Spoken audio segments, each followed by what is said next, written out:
हम सब ने सुना है कि जंगल का एक ही नियम होता है, जो सबसे ताकतवर है वही बचता है।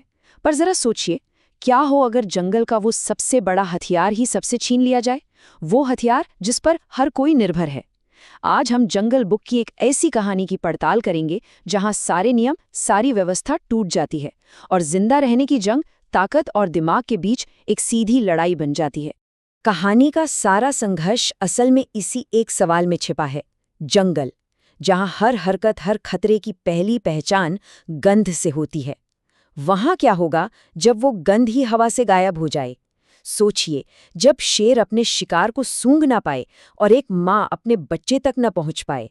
ये सिर्फ एक सेंस का चले जाना नहीं है, ये तो पूरी दुनिया का अंधा हो जाने जैसा है।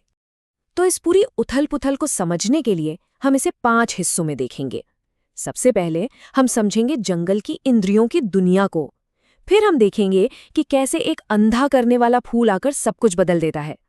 उसके बाद हम शेर खान के नाकाम शिकार से ताकत की हदों को जानेंगे और फिर बुद्धि की जीत में देखेंगे मोगली की चालाकी। और आखिर में इन सबसे जो सबक मिलता है, उससे हम जिंदा रहने का असली नियम खोजेंगे। तो चलिए शुरू करते हैं। सबसे पहले उस दुनिया को समझते हैं जो इस संकट से ठीक पहले थी।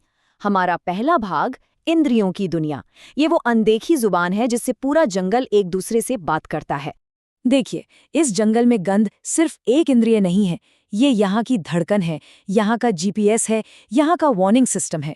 यही वो धागा है जो माँ को उसके बच्चे से जोड़ता है, शिकारी को शिकार का पता बताता है और हवा में खतरे की चेतावनी घोल देता है।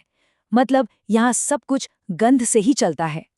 और ये हर किसी के लिए जरूरी है, चाहे वो कोई भी हो। भेड़ियों के झुंड के लिए ये अपने परिवार को एक साथ रखने का तरीका है। माँ भेड़िया रक्षा की चिंता देखिए, वो कहती है, इस बदबू की वजह से मेरी नाक बेकार हो गई है, मैं अपने बच्चों को कैसे ढूंढूंगी। वहीं दूसरी तरफ जंगल के राजा शेर खान के लिए गंध ही उसकी ताकत की बुनियाद है। इसके बिना वो सिर्फ पंजों और दांतों वाला एक अंधा शिकारी बनकर रह जाता है।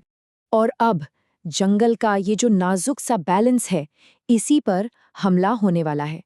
एक ऐसी चीज सामने आने वाली है जो जंगल के इस पूरे सेंसरी नेटवर्क को पूरी तरह से तबाह कर देगी। वो फूल जो सबको अंधा कर देता है।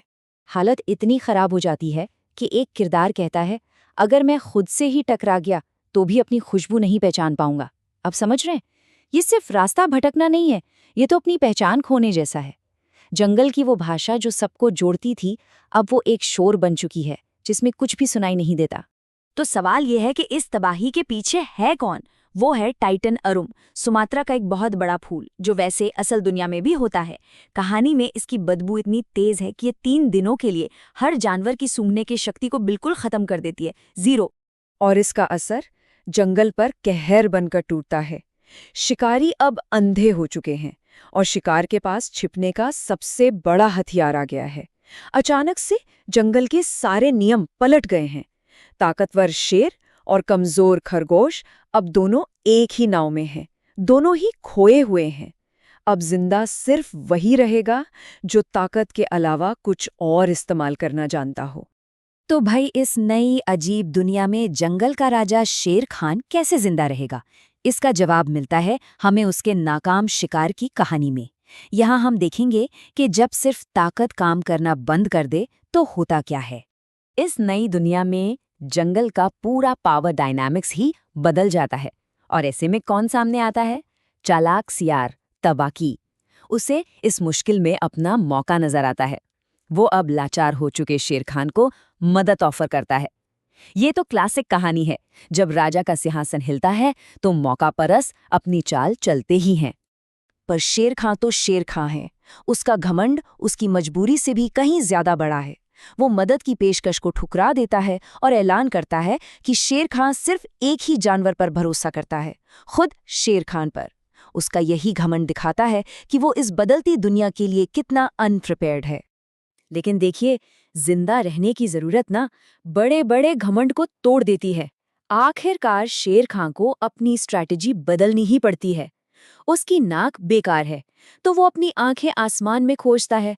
उसे एहसास होता है कि पक्षियों पर उस बदबू का कोई असर नहीं, और यहीं से उसकी नई योजना जन्म लेती है। वो पक्षियों को अपना जासूस बनाएगा। ये पहली बार है जब शेर खान सिर्फ अपनी ताकत पर नहीं बल्कि एक प्लान पे काम कर रहा है। लेकिन एक अच्छा प्लान भी तब बेकार हो जाता है जब आपके साथी भरोसे के लायक ना हों। उसके नए जासूस ये पक्षी बिल्कुल भी रिलायबल नहीं है और शेर खां का हर एक प्रयास नाकाम हो जाता है। ये एक कड़वा सच है जो साबित होता है सिर्फ ताकत और एक आधा अधूरा प्लान आपको जंग नहीं जिता सकता। तो अगर शेर खान की ताकत फेल हो गई तो फिर काम क्या करेगा? इसका जवाब है दिमाग। और यही एंट्री होती है मोगली की। ये हिस्सा है मोगली की चालाकी के परीक्षाओं का। अब मोगली के सामने ना दो बहुत ही अलग-अलग चैलेंज आते हैं। एक तरफ है बंदरों की रानी माशा का दिमागी जाल, जहां उसे साइकोलॉजिकल वॉरफेयर का इस्तेमाल करना पड़ता है, और दूसरी तरफ है मगरमच्छ जकाला का शारीरिक जाल, जहां उसे अपने दोस्तों के साथ मिलकर एक प्लान बनाना पड़ता है। दो अलग खतरे और दो बिल्कुल अलग लेकिन चतुर समाधान। तो पहला चैलेंज है माशा, बंदरों की रानी। उसका खेल दिमागी है।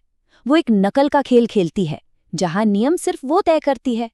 उसकी ताकत उसके घमंड में है कि हर कोई उसकी नकल करे। अब मोगली को इस दिमागी जाल को तोड़ने का कोई तरीका खोजना होगा। और वो जीतता कैसे है? ज्यादा होशियार बनकर। वो दिमाग लगाता है। वो जोर से कहता है, मैं सबसे बड़ा बेवकूफ हूं। अब नकल करने के अपने ही नियम को बनाए रखने के लिए माशा को भी यही दोहराना पड़ता है, और ऐसा करते ही वो खुद को बेवकूफ करार दे देती है और अपनी ही अथॉरिटी खत्म कर देती है। क्या कमाल की चाल थी। अब आते हैं दूसरे चैलेंज पर, जो कि एक फिजिकल थ्रेट है, मगरमच्छ जकाला। और यहाँ भालू बालू साफ साफ कहता है, हम उससे दलदल में नहीं लड़ सकते, हम वहां बुरी तरह फंस जाएंगे, हमें एक प्लान चाहिए। सीधी लड़ाई का तो सवाल ही नहीं उठता, वो सुसाइड होगा। और यहीं से हमें जिंदा रहने का एक और बड़ा सबक मिलता है। जब दुश्मन आपसे शारीरिक रूप से बहुत ज्यादा ताकतवर हो तो उससे सीधे भिड़ना बेवकूफ़ी है। जीत ज्यादा ताकत से लड़ने में नहीं बल्कि स्मार्ट तरीके से सोचने में है, मिलकर काम करने में है और दुश्मन को उसके कंफर्ट जोन से बाहर खींच कर लाने में है। तो हमने शेर खान की हार देखी और मोगली की जीत भी। इन सब से आखिर सबक क्या मिला? चलिए सब कुछ समेटते हैं अपने आखिरी हिस्से में, जिंदा रहने का असली नियम। तो जब जंगल के पुराने नियम काम ना करें तो सर्वाइवल के नए नियम क्या हैं?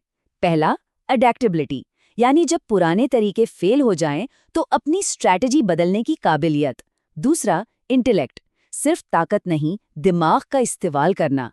तीसरा, टीम वर्क, ये समझना कि साथ मिलकर लड़ना कमजोरी नहीं बल्कि सबसे बड़ी ताकत है। और आखिर में रेजिलियंस, मुश्किलों से सिर्फ बचना नहीं बल्कि उनसे उभरकर और मजबूत बनना।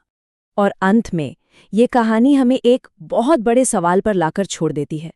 इस दुनिया में जहाँ सब कुछ लगातार बदल रहा है, वहाँ असल में ज्यादा कीमती क्या है? सिर्फ ताकत या फिर वो तेज बुद्धि जो हर हाल में, हर मुश्किल में रास्ता खोज ही लेती है?